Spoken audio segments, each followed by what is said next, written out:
Buenos días, mis estimados amigos. La escuela postgraduado de Brown University les da la más cordial bienvenida a la ceremonia de graduación de maestría del año 2018.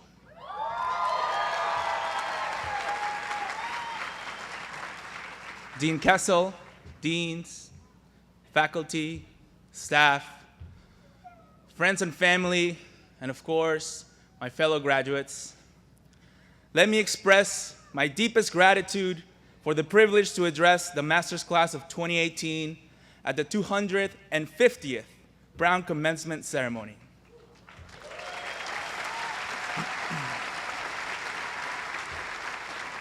I also want to extend my gratitude to my peers and to the Graduate Student Council for giving me such a wonderful opportunity, which I know I will cherish for the rest of my life. Class of 2018, we did it. And it's time we embrace this feeling. Please, let's give another round of applause to our staff, from our custodians and landscapers who make this campus beautiful every day, to administrators, to family, friends, and faculty who have supported us through this journey to graduate from one of the finest institutions in the world.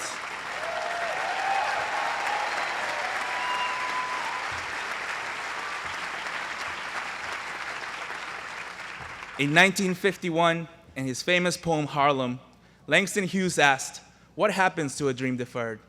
Today, I will attempt to tackle this difficult question.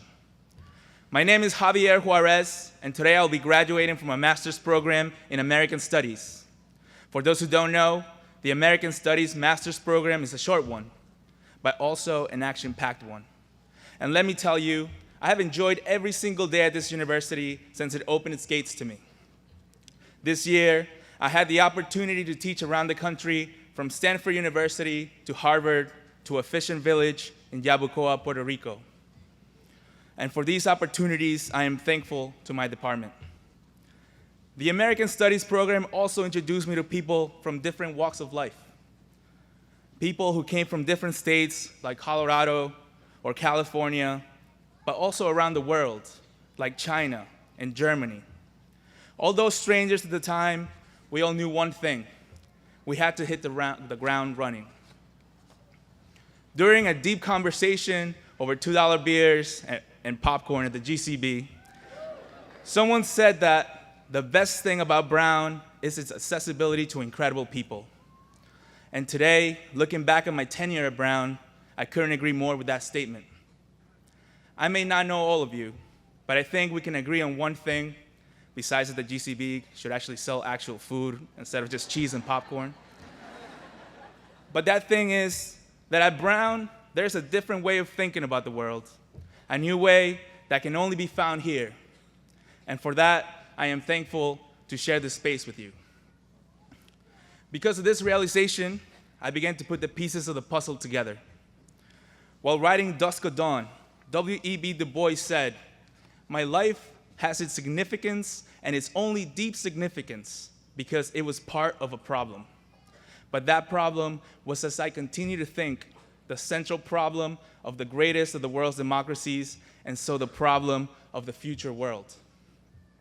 Du Bois firmly believed that by sharing his life story as an African American, he would tackle the social and racial problems of his time. Indeed, he would be right, as his contributions to the civil rights movement will be invaluable to the elevation of Black and brown people all over the world. 78 years later, these words are as relevant as ever.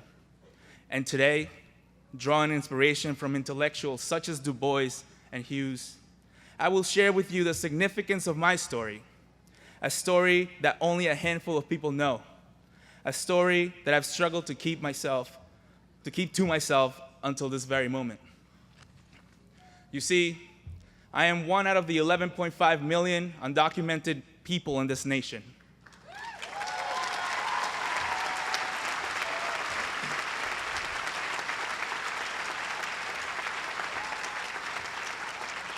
After 2012, I became one out of the 800,000 DACA mentor recipients across the country.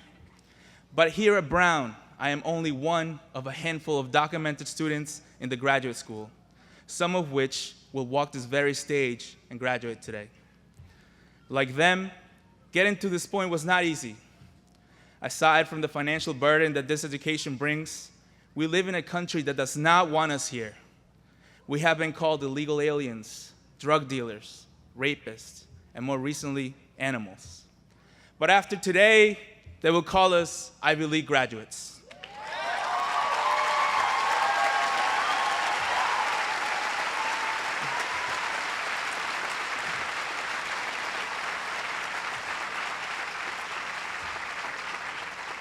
This is why I am thrilled to be standing in front of you today, because as you can see, the DACA chickens have come home to roost. 19 years ago, when I was a 10-year-old boy, I crossed the US-Mexico border after being stranded alone in Javier Juarez for 10 days. My father, who had crossed weeks earlier, was trapped in a motel room, unable to leave and go find me without the risk of getting caught by immigration. He made the decision to not tell anyone that I was missing, to not give my beautiful mother a heart attack. I hope that no one in this audience ever experiences that feeling ever in their lives. Once I finally arrived to the Texas side, my dad broke down in tears. He never anticipated that we had to go through these lengths just to survive, to find a better future.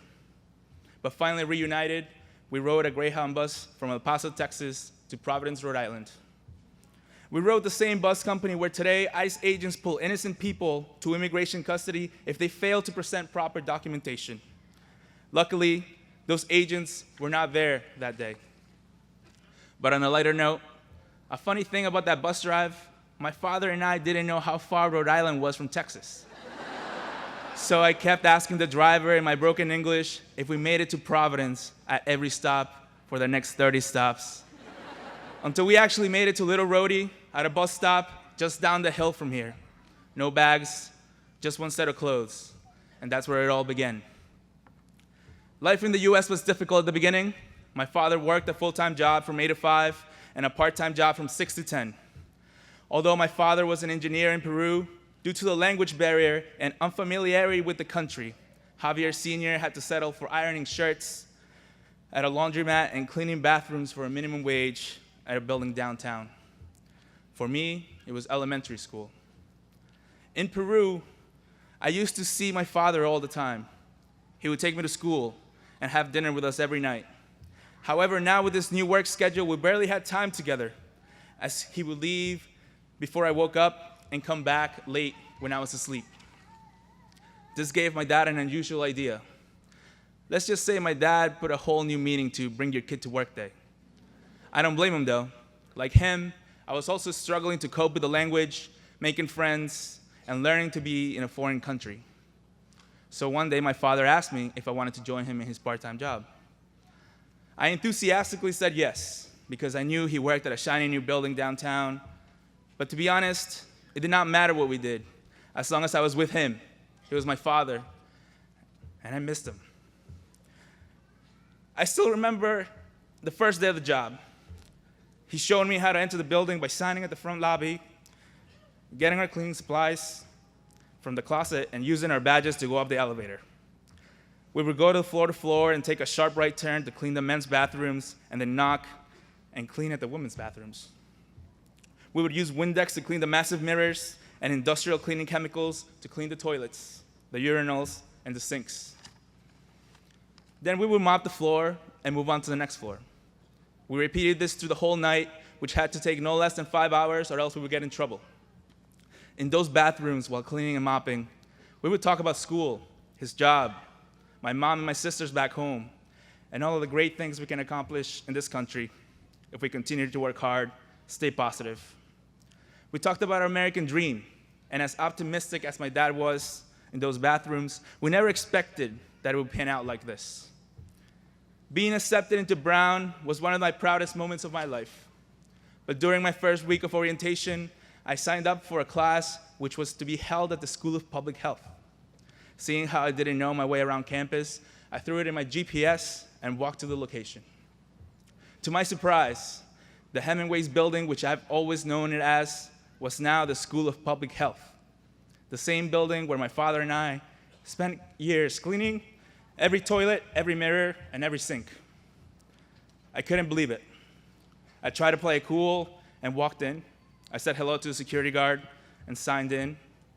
I walked forward and past the closet of janitor supplies. I pushed the button to call the elevator. Once the elevator arrived, I walked in and I went up to the top floor. I remember the doors opening in slow motion. And instead of going to my class, I took a sharp right turn to the men's bathroom. The feeling was surreal. My bottled up emotions finally exploded in the sink as I looked at my reflection in the same mirror I had cleaned years ago. And in this reflection, the image of my father behind me, still cleaning those toilets, so one day his son could have the opportunity he never had. That man is sitting with us today, next to my beautiful mother, the original dreamers. Los quiero mucho. Take a bow.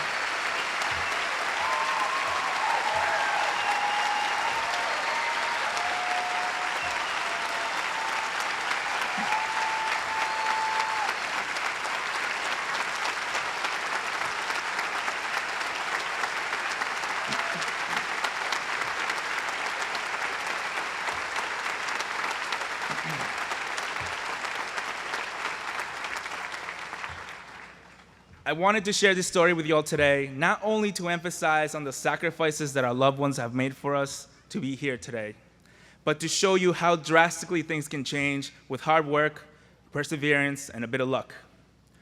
Back when I was cleaning those mirrors, I never thought I would be on this stage. Back when I was cleaning those mirrors, I didn't even know if we were going to make it another month. But my father, he always knew. I am proud to be Brunonian, and today I am telling the world, because this for me is a culmination of the sacrifice, sweat, tears, and constant rejections that I had to endure to finally make it here. I represent the deferred dream of the 11.5 million undocumented people in the nation who, due to our immigration laws, are suffering. Their dreams, too, have dried up like a raisin in the sun. Their dreams, too, have festered like a sore. Their dreams, too, have begun to sag like a heavy load breaking their backs. And one day, too, their dreams will explode because the burden will be too great to dissolve. Langston Hughes is as relevant today as he was in 1951 when he wrote Harlem. So class of 2018, I know we have gone through a lot this last 2 years. So starting today, I want you to pick yourself up, dust yourself off, and begin again the work of remaking the world. A wise man once said that. Good old Barry O. For those who continued right after undergrad, or those like me who came mid-career to Brown, this goes without saying, this is not a race. Do not compare yourself to others. Your path is as unique and beautiful as your values and intentions. You have a bigger purpose for this life that will certainly affect others. So continue going forward, continue questioning your purpose, but most importantly, continue learning. Because whether you're graduating in public health, cybersecurity, engineering, chemistry, education, or American studies, I have faith that you will go into this world to create a better one. A world where people are not marginalized, oppressed, abused, or discriminated against. A world where there are no borders separating dreams, but only bridges that facilitate those dreams become reality. Use your voices to advocate for those in need, and in doing so, remember the reason for why you pursued this journey in the first place. You, class of 2018, you have this power after today. So please, when you leave here today and go back to your hometowns, your places of work, or your places of worship, tell them what you heard here today. That a son of an immigrant who didn't speak the language, who crossed borders illegally, who cleaned the dirty bathrooms of this prestigious institution, graduated alongside the greatest minds, and told you to change the world. And that the same American dream, which we have lost so much hope for, is still very much alive, as you can see.